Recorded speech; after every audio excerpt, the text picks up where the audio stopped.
Alex Escalante. My name is Michelle Escalante. One Centennial. You were in the Army? Mm-hmm. I actually signed the contract when I was a junior in high school, and I left like a month or two after I finished high school. That was in 05. No, I was in 01 and I got out in 05. And while I was in, I had a job that sounds a lot fancier than what it really was. Mm-hmm. You know how military titles are. I was a nuclear, biological, chemical weapons non-commissioned officer. I recently, thanks to the GI Bill for my service, I recently graduated from high school, and I just started a career as a college professor. Santa Barbara Business College and Bakersfield College. At Santa Barbara Business College, I'm teaching reading, math. Eventually, I'll teach history and sociology. At BC, I'll be teaching sociology next month. I got my undergrad and graduate degrees at CSUB. The GI Bill covered me up for my undergraduate degrees. I got the bachelor's with the GI Bill, but because I was injured in Iraq, I qualified for another VA program, and in that VA program got me my master's degree. So you were injured when you were deployed in Iraq? Mm-hmm. What happened? Which time? So you were injured a few times? Yeah, there was we were targets of a lot of IED attacks and things like that, and then other stuff that happens in war. And I got like a hot button issue. I got PTSD. I was diagnosed with that when I got home. Okay. And that's considered the service-connected injuries to the VA.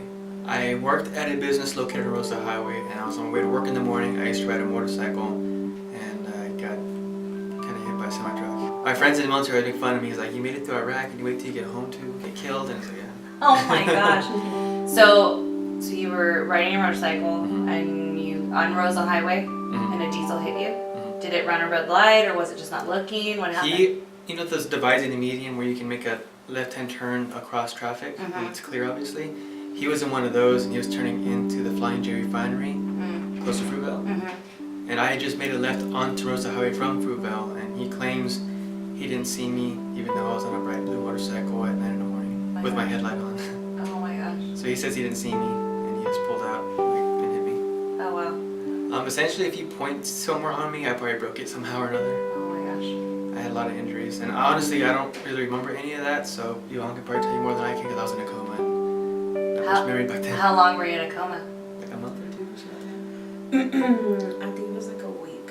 That's that it? he was in a coma. Oh, I thought you guys told me it was longer. Hospital for about a month, and then rehabilitation started after that. But in a coma, it was about a week.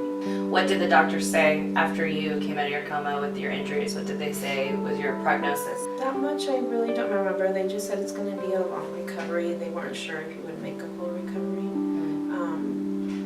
But seeing him for the first time, it didn't seem like when I asked questions how he was going to be, there wasn't really much reassurance that he was going to be okay. They couldn't tell me anything. All they could tell us was that there was bleeding in his brain that they couldn't stop at that moment. Oh, okay. And that's why he was in a coma? How long did it take you before you could eat on your own, walk on your own, all of that? How long did that recovery process take? That, after the accident, it took him about, I want to say a month and a half to start doing that. Oh, okay. Once he went into rehabilitation, he had to learn how to walk again on his own. After the accident and you started walking on your own, and so you were out of the hospital after a month, you were out of the hospital and doing rehab. When did that happened before you went back to school, right?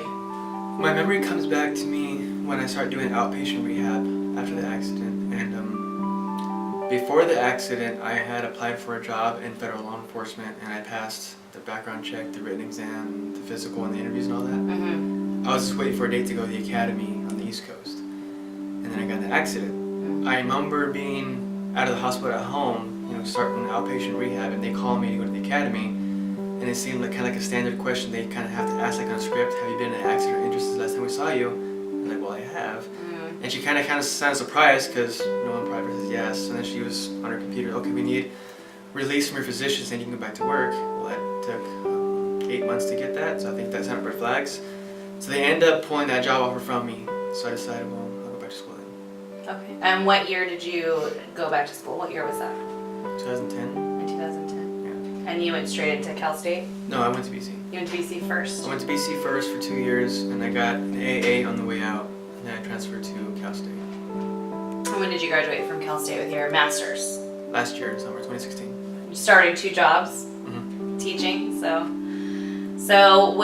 how do you think that your accident? How do you feel that it has, affected you long term, or what do you think are things that you've learned from sort of going through? Kind of reaffirmed it or cemented kind of the outlook on life I had when I got back from Iraq.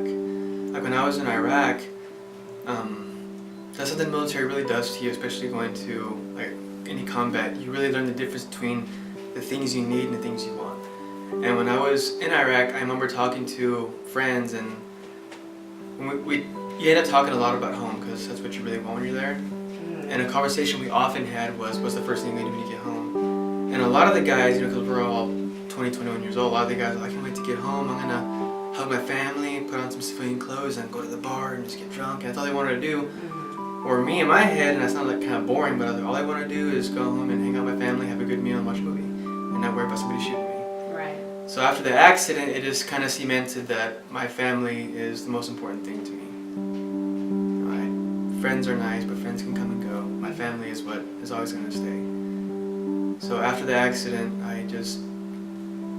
I saw that through my recovery process that people over there were my family, and they're the ones that are always going to be there. My sister was in the hospital all the time. My dad was in the hospital all the time. Like my memories, when they start coming back from the rehab, the people I see often are my sister and my dad. And you seem like you're pretty proud of your sister as well, what you were saying on the phone. Yeah.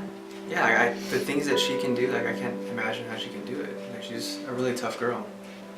Like I think I've been through a lot, but she's pretty gangster herself. My sister's a beast, dude. She's pretty awesome. Yeah. Like she was the main motivation. Like I remember having to learn to walk right again at outpatient rehab. And my family was a motivation. Like I don't want them taking care of me, so that was a big push for me to get better. All right. So instead of not being a burden, you didn't want to be a burden on them or anything like that. You wanted to just be tough. I'm going to do this. And so I know throughout my recovery process, a lot of them, the physicians and therapists would tell them they don't know how I'm going to end up. But like in all honesty, I am recovered because my sister, my dad, my family, because they pushed me.